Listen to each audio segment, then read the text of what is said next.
face à cette loi du plus fort, que pèse encore le droit international? Vous en êtes un grand défenseur, mais quand vous voyez ce qui se passe, la dynamique, y compris en France, en Europe, le droit international se fissure et n'est même plus défendu par les leaders démocrates européens. Oui, et c'est un grand malheur pour nous tous, car nous en paierons tous le prix, à commencer par les populations civiles. Vous savez, on peut sortir de la route, mais il n'y a pas beaucoup de perspectives quand on fait une sortie de route.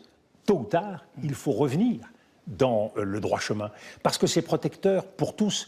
Le droit international n'est pas respecté, comme l'ordre peut ne pas être respecté à l'intérieur de nos États. Il n'en reste pas moins. Est-ce qu'on n'est pas basculé dans un autre ordre, justement, l'ordre des empires, qui bafoue complètement ce droit? Et quel est le sens de ce nouvel ordre, si ce nouvel ordre ne permet pas de constituer un nouvel ordre, justement? Et si ce nouvel ordre est un désordre? Et si ce nouvel ordre dessert l'intérêt des peuples? Nous verrons les conséquences pour le peuple iranien. Mais est-ce que le peuple iranien peut être une variable d'ajustement? Aujourd'hui, il est placé dans la situation terrible d'avoir à la fois la dictature, elle est toujours là, et la mort de l'imam Khamenei, de l'ayatollah Khamenei, n'a rien changé.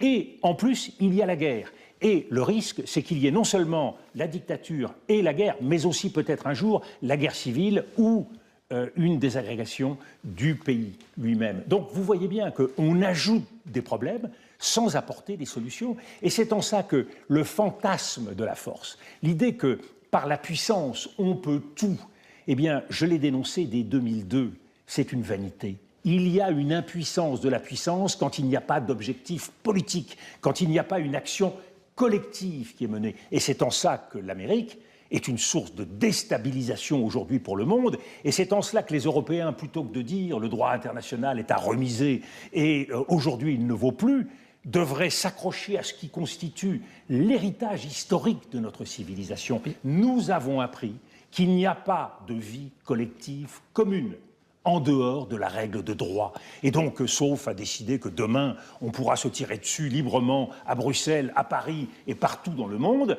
je ne crois pas que ce soit un avenir souhaitable pour nos sociétés. Eh bien, c'est l'avenir aujourd'hui que nous promet Donald Trump.